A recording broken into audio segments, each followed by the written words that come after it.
Shalom, sahabat Bible Study Online CK7 yang dikasihi Tuhan Yesus Kristus. Berjumpa kembali dengan saya Pendeta Markus Simanjuntak yang akan mendampingi saudara-saudara sekalian, sahabat sekalian untuk memahami bacaan Alkitab kita pada hari ini, yaitu dari Mazmur 71 yang berjudul Doa Minta Perlindungan di Masa Tua. Pemazmur menyerahkan dirinya kepada pemeliharaan Tuhan. Dia telah melewati satu kehidupan, menikmati kehidupan yang penuh dengan komitmennya kepada Tuhan dalam imannya. Kita tahu bahwa Daud itu terus berusaha walaupun jatuh bangun, tetapi dia terus berusaha untuk setia. Dan melalui pengalaman persekutuannya dengan Tuhan ini, pemazmur telah belajar bahwa Yahweh itu setia.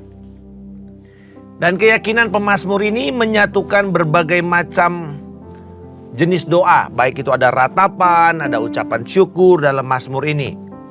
Dan sebagai mazmur ratapan yang bersifat individu dari Mazmur 70 ini, kita melihat bahwa ada satu aspek kepercayaan, keyakinan penuh kepada Tuhan itu tumbuh. Terbit seperti matahari di atas gunung yang gelap. Kira-kira itu gambaran, ungkapan tentang hasil dari kepercayaan si pemazmur. Kan karena ini adalah orang yang sudah tua, kondisi jasmaninya lemah, tetapi ada satu yang kuat, yaitu pengharapan. Dan pemazmur tetap mengingat akan kasih setia Tuhan, pengharapan yang semakin bertumbuh di dalam kekuatan yang diperbarui dari hari ke hari. Paulus berkata bahwa manusia jasmani kami makin lemah, tetapi manusia rohani kami diperbaharui dari hari ke hari untuk kemuliaan Tuhan. Mari saat ini, sebelum kita mendalami lebih lanjut Mazmur ini, kita mau mendeklarasikan kepada Allah dalam penyembahan kita. Dia tidak pernah meninggalkan kita, Bapa yang baik bersama-sama dengan kita. Dan sebagai respons dari kasih kita kepada Bapa, kita menyembah Dia dan memuliakan namanya. Haleluya. Terima kasih Bapa. Kau tidak pernah meninggalkan kami. Kau bersama-sama dengan kami. Kau menjamin kemenangan kepada kami. Haleluya.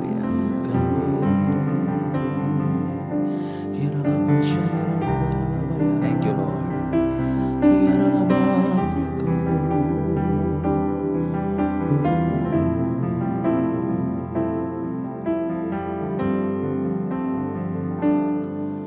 Kau Allah yang setia, Bapa yang mulia, kasih-Mu besar Tuhan. Kau pulihkan hidupku, Kaulah harapanku. Hidupku dalam-Mu.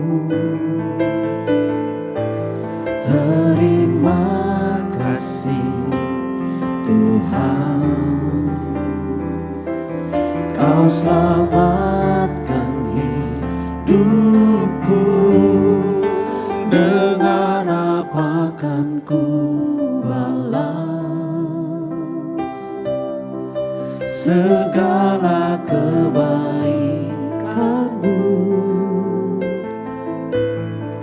Segenap hatiku menyembah-Mu Yesus. Ku bersyukur padamu. Dengan apa kan ku balas segala kebaikan-Mu? Segenap hatiku menyembah-Mu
hidupku, dengan apa kan ku balas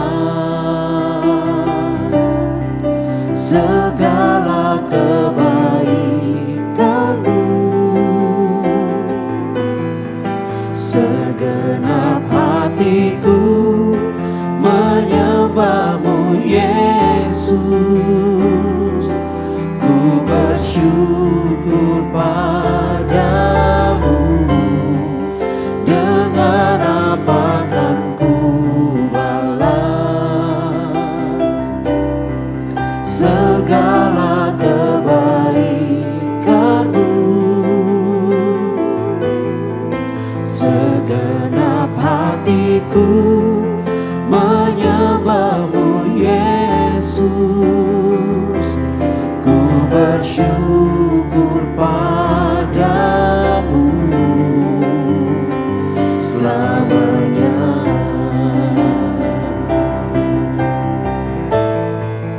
Dengan apa kan ku balas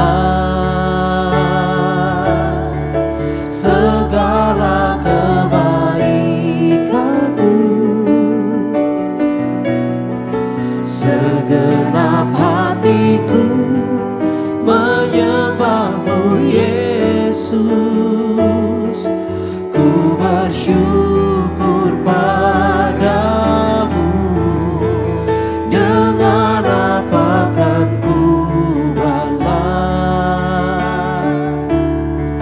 segala kebaikanmu. Segenap hatiku menyembahmu Yesus, ku bersyukur padamu. Segenap hatiku menyembahmu Yesus, ku bersyukur padamu. Segenap hatiku menyembahmu Yesus, ku bersyukur padamu selamanya. Segenap hati kami bersyukur kepadamu Tuhan Yesus, Tuhan. Berialah batang karamasyana bersamamu Bapa. Amin. Ku Mari kita katakan lewati ini sebagai pernyataan iman kita. Dia tidak pernah meninggalkan kita. Dia selalu bersama-sama dengan kita. Oh haleluya. Teguhkan hatiku, Engkau yang bertindak, memberi pertolongan. Anugerah-Mu besar melimpah bagiku.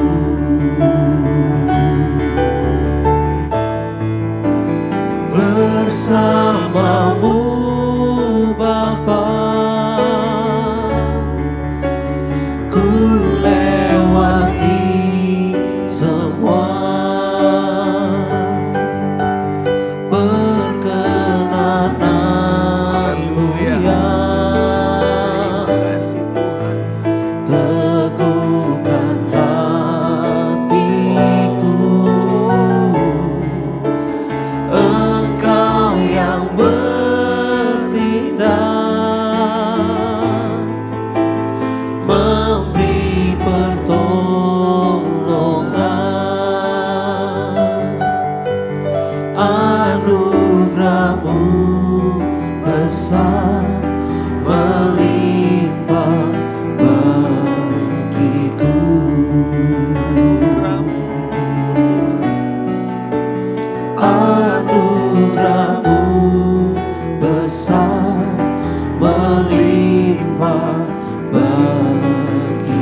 Pujilah Engkau Bapa yang memberikan penyertaan-Mu yang tidak pernah gagal sampai kami menutup mata kami. Sampai pada hari tua kami, Engkau tetaplah Allah yang setia. Sampai putih rambut kami terus melihat Tuhan tidak pernah meninggalkan kami. Biarlah ini menjadi keyakinan kami Tuhan. Sampai Engkau menjemput kami tetap setia menyembah dan mengikut Yesus. Dalam nama Yesus kami berdoa. Amin. Sahabat sekalian, Mazmur 71 ini dibuka dengan sebuah ungkapan doa yang menaruh keyakinan kepada Tuhan atas kesetiaannya. Kita sudah belajar dari Mazmur 69, Mazmur 70, bahwa Tuhan itu adalah Tuhan penjawab doa. Sekalipun persoalan kelihatannya begitu mendesak, kelihatannya kita meminta jawaban yang segera, tapi kita tahu bahwa waktu Tuhan adalah waktu yang terbaik. Nah, satu yang menjadi dasar kita punya keyakinan bahwa Tuhan pasti menjawab, Tuhan pasti menggenapi firman-Nya adalah kesetiaan Tuhan. Ini adalah karakter yang menjamin kita untuk bisa datang kepada Tuhan dan berseru dan meminta pertolongan.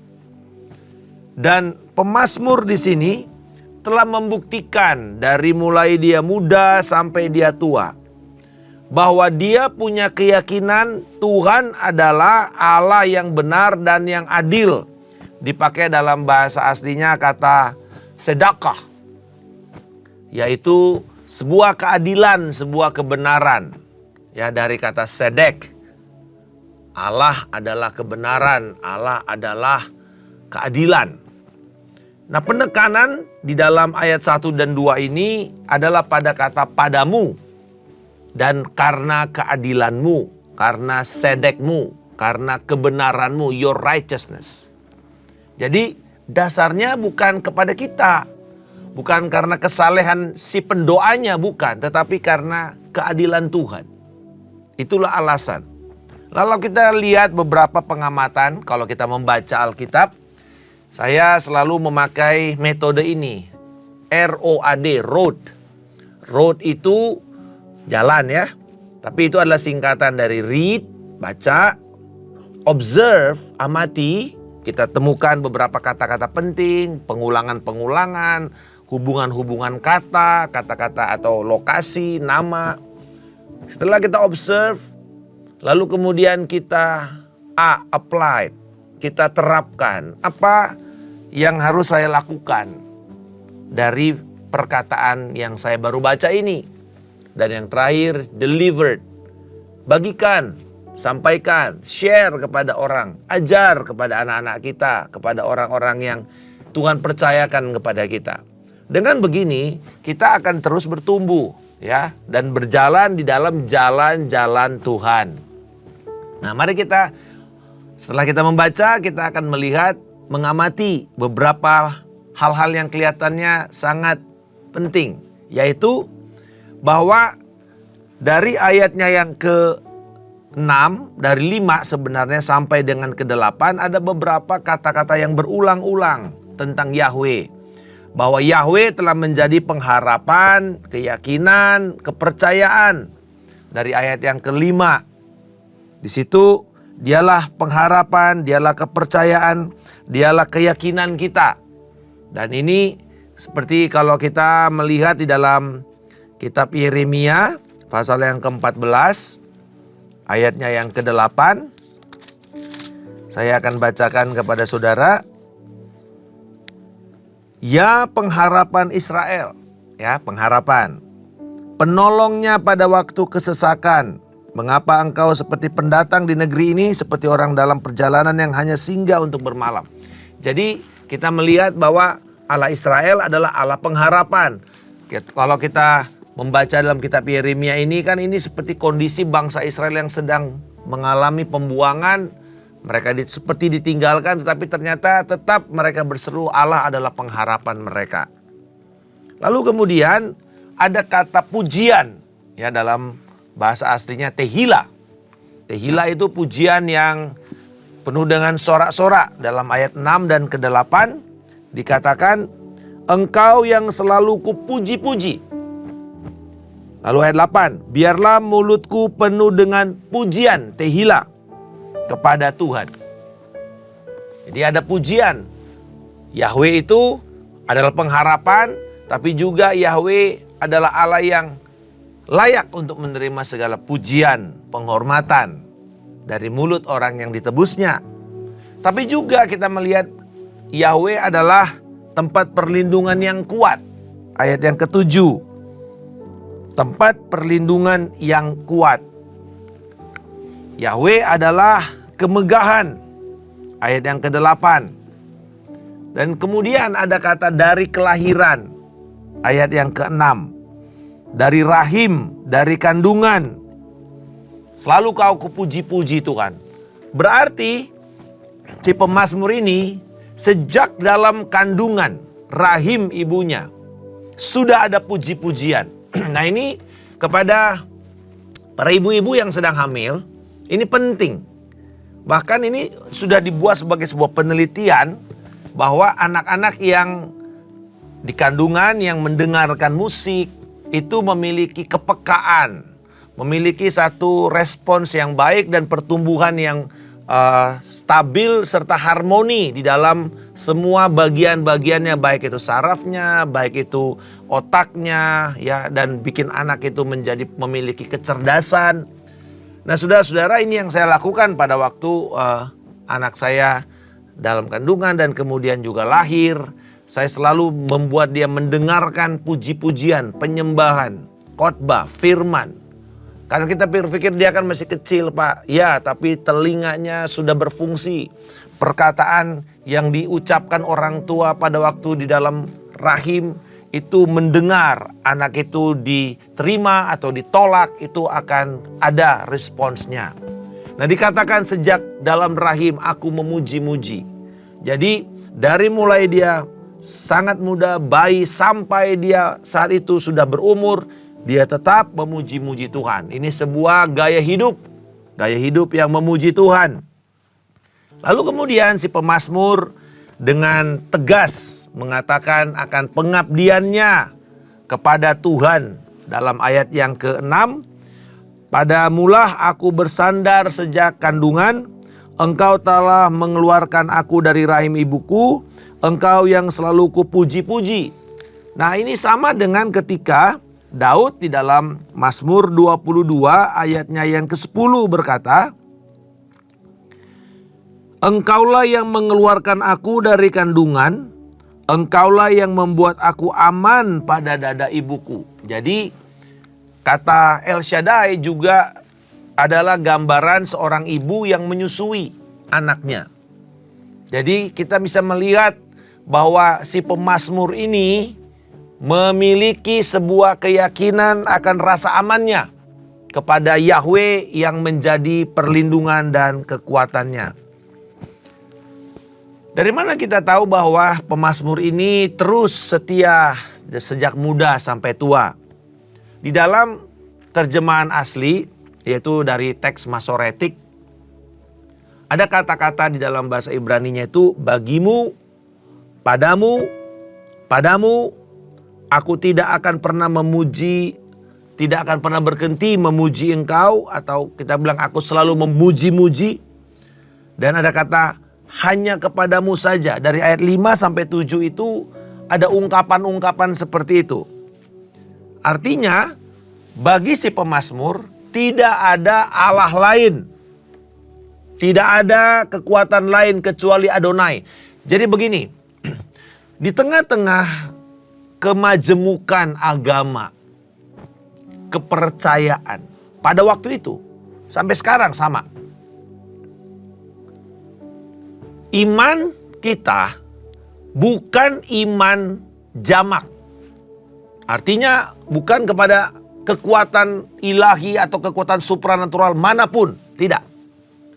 Selalu ditegaskan iman itu adalah iman yang jelas, objek imannya jelas, yaitu siapa? Dikatakan Yahweh. Adonai. Kalau di dalam perjanjian baru, Paulus mengatakan, aku terus bersyukur karena mengingat imanmu kepada Yesus Kristus. Jadi bukan iman kepada sembarang kekuatan rohani, enggak. Karena zaman New Age seperti sekarang ini, orang selalu mengatakan semesta akan menolong kamu. Hati-hati saudara. Itu sama dengan apa yang diajarkan atau dikembangkan atau diperkenalkan oleh ide film Star Wars. May the Force be with you. Apa itu force-nya? Allah betul memiliki kekuatan, tapi Allah bukan just the force. He is a person. Dia pribadi. Nah saudara-saudara, hati-hati dengan cara berpikir atau anggapan, terutama karena kita ini ada di lingkungan yang majemuk dalam iman. Nah, karena itu kita harus tahu secara spesifik kepada siapa kita berseru dan berdoa. Pemazmur di sini jelas mengatakan Adonai, Yahweh. Dan kita sekarang ini di dalam Kristus Yesus. Dan dikatakan bahwa Tuhan semesta alam ini, Yahweh Sebaot, adalah Allah penebus perjanjian. Yaitu Tuhan yang berdaulat, Tuhan yang dekat, Tuhan yang membebaskan, Tuhan yang memberi perlindungan. Nah, pada saat keadaan di mana si pemazmur berdoa, dia juga mengatakan tentang sesuatu yang menarik. Dikatakan ayat 7. Ini luar biasa ayat 7 nih. Bagi banyak orang, aku menjadi seperti perlambang. Ini dipakai kata moped. Moped itu artinya tanda ajaib. Makanya di dalam terjemahan Indonesia baru pertama dikatakan, bagi banyak orang aku seperti tanda ajaib. Sebenarnya tanda ajaib itu tidak harus mujizat. Tanda ajaib itu bisa berbentuk tanda-tanda kesulitan, orang itu dipepet, lalu kemudian terjadi jawaban, terjadi pembebasan, atau dia dihajar habis-habisan tapi dia tidak mati, atau didapatkan ganjaran ilahi. Nah saudara-saudara, kalau kita melihat di dalam perjanjian lama, Israel itu adalah keajaiban bagi dunia sekitarnya. Kenapa? Karena begini, baik itu berkat maupun itu adalah ganjaran atau hukuman yang diderita oleh bangsa Israel, itu bikin bangsa-bangsa lain itu kagum. Ketika mereka dihajar oleh Tuhan karena ketidaktaatan, dibuang, orang kagum, kok bangsa ini masih hidup? Kok bangsa ini masih ada? Kok bangsa ini masih bisa kembali? Atau sekalian ketika Tuhan memberkati mereka dengan kemenangan, ketika misalnya jumlahnya itu jauh lebih besar jumlah musuhnya, tapi mereka bisa menang seperti Abraham ketika mengejar Kedorlaomer, hanya dengan 316 orang dia bisa menang. Kita melihat Gideon dengan 300 orang dia bisa mengalahkan 100.000 pasukan luar. Kita bisa melihat jumlah yang melampaui kemampuan dari bangsa Israel, tetapi Tuhan memberikan ganjaran. Nah ini yang memperlihatkan bahwa adanya tanda keajaiban. Jadi tanda keajaiban bukan sekedar sesuatu yang wah, yang spektakuler, tapi juga hajaran, derita. Itu juga membuat bangsa-bangsa mengatakan, wow, Allah yang mereka sembah ini betul-betul Allah yang konsekuen. Allah yang tidak bisa dipermainkan. Karena dewa-dewa sekitar bangsa Israel pada waktu Israel kuno itu adalah dewa-dewa seperti misalnya Molok, Baal. Itu dewa yang bisa disogok. Yang berusaha untuk didiamkan dengan segala macam persembahan, termasuk mempersembahkan bayi. Tetapi Allah tidak bisa disogok. Kalau kamu berdosa, kamu harus dihadapi. Kamu harus dihakimi. Tapi kalau kamu benar, kamu juga akan mendapatkan ganjaran yang baik. Nah itu dia. Tanda ajaib, perlambang. Karena si pemazmur membuat Tuhan sebagai perlindungannya. Jadi pengharapan, keyakinan sejak masa muda, tempat perlindungan yang kuat. Dan kemudian kita melihat bahwa keyakinan si pemazmur akan kesetiaan dan keadilan Yahweh juga kelihatan bahwa dalam ayat 5-8 ini Yahweh adalah Tuhan yang benar, setia, adil. Ia berseru dan Tuhan membebaskan dan memberkati. Jadi atas dasar peneguhan kepercayaan yang si pemazmur ini dapatkan dalam awal doanya, pemazmur berusaha berdoa agar dia terus-menerus memiliki alasan untuk bisa mendeklarasikan pujian, penghormatan kepada Yahweh oleh karena kasih setia, hesednya itu, the loyal love of God. Alasan berikutnya, kenapa si pemazmur ini terus meneguhkan kepercayaannya kepada Yahweh, bahwa sejak bayi Allah telah memperlihatkan kesetiaan sampai dia dewasa. Dan kesetiaan itu kita bisa melihat dalam ayat yang ke-6. Yakni di masa lalu Tuhan tetap menyertai. Dan di ayat yang ke-8 dia melihat kuasa kerajaan Allah yang ada di masa depan. Dikatakan dengan penghormatan kepadamu sepanjang hari Tuhan. Sepanjang hari. Dan Tuhan ayat 14-18 menunjukkan bahwa dia tidak pernah melupakan si pemazmur ini sendirian atau dibuang. Dia katakan, janganlah membuang aku pada masa tuaku. Janganlah meninggalkan aku apabila kekuatanku habis. Lalu dikatakan, tetapi aku senantiasa mau berharap dan semakin melambungkan pujianku kepadamu. Wow, walaupun tua, tapi melambungkan pujian. Lalu di ayat 15 dikatakan, mulutku akan menceritakan keadilanmu dan karya keselamatanmu setiap hari. Saudara-saudara, ini sebuah komitmen. Sampai tua, makanya tidak ada kata pensiun di dalam bersaksi. Di sini dikatakan, sampai tua aku akan menceritakan kesaksian, keadilan, kebenaran, keselamatan yang Tuhan berikan. Saudara-saudara, itulah bedanya orang yang sudah lama dalam Tuhan. Dia memiliki banyak sekali deposit kisah akan kesetiaan Tuhan. Dan kita bisa belajar supaya kemudian kita tidak perlu lagi mengulangi kesalahan. Tapi yang kedua, semakin diteguhkan di dalam perjalanan keputusan kita dengan Tuhan. Nah, doa ini ditutup dengan peneguhan terhadap keyakinan atau kepercayaannya dalam ayat 19 sampai dengan 21. Ia memuji Tuhan atas segala tindakan Tuhan. Bagaimana ia menyatakan kasih-Nya, keadilan-Nya yang merupakan sebuah tindakan keselamatan.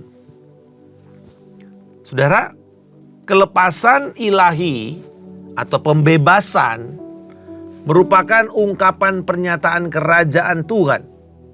Khususnya kekuatan keadilan, kebenaran, serta hukum-hukumnya.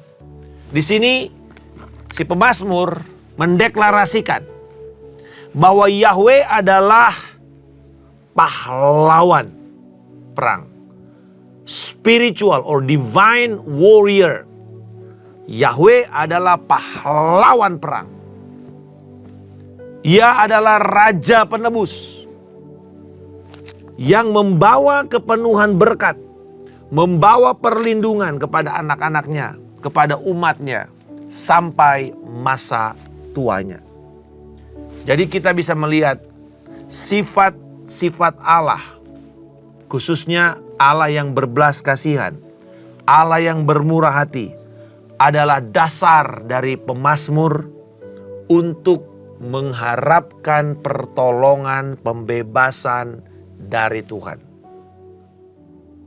Hari ini kebenaran yang sama kita bisa terapkan, bahwa kemurahan hati Tuhan, belas kasihannya, rahmatnya yang begitu kaya. Itulah alasan dia menjawab doa kita. Dan sampai sekarang Allah tidak pernah berubah dalam hal itu.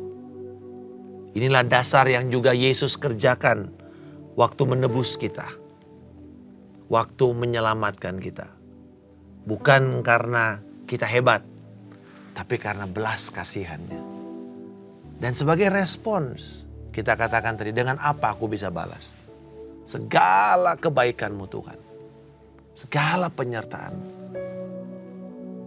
Tapi hari ini kita diajar. Satu, lepaskan puji-pujian. Yang kedua, terus bersaksi. Terus bersaksi kepada orang. Ceritakan tentang kebaikan Tuhan. Ceritakan tentang kesetiaan Tuhan menjawab doa-doa saudara. Dan itu sebenarnya cara kita untuk memenuhi amanat agung. Kita membawa kesadaran kepada orang sekitar kita. Dengan kita kesaksian bahwa Tuhan itu hidup. Bagaimana caranya orang tahu Tuhan itu hidup? Ya, doa-doa kita yang dijawab. Misalnya hari ini kita ngomong sama teman-teman kita. Puji Tuhan loh. Saya berdoa selama 2 bulan ini tentang hal ini dan Tuhan jawab. Mungkin pertama orang mungkin akan anggap biasa. Tapi pasti ada orang yang mulai berpikir, kok dia ngomong Tuhan ini seakan-akan hidup ya? Kok dia bisa ngomong sama Tuhan ya? Kok kayaknya hubungan atau relasinya dengan Allahnya itu kok intim ya? Kok aku enggak? Kok aku harus hidup dengan ritual-ritual? Dengan ketakutan-ketakutan? Dengan ancaman-ancaman? Kok apa bedanya ya dia dengan Allah saya ya? Nah, nanti orang seperti ini akan datang dan tanya, kok kamu selama ini cerita sih Allahmu itu hidup? Kok aku kerasa saja enggak? Itulah kesempatan kita untuk memberitakan tentang Allah yang hidup itu dalam Yesus Kristus. Jadi sahabat sekalian, jangan berhenti untuk terus membangun kesadaran kepada orang di sekitar kita bahwa Allah kita hidup. Jadi sebenarnya melakukan amanat agung itu seperti begini. Orang itu ya posisinya terhadap Allah itu seperti ekstrim, yang paling kiri tidak sama sekali punya pemahaman tentang Allah. Mungkin karena dia membenci Allah karena pengalaman buruknya. Di sebelah kanan adalah bagaimana orang itu begitu radikal, begitu cinta akan Tuhan.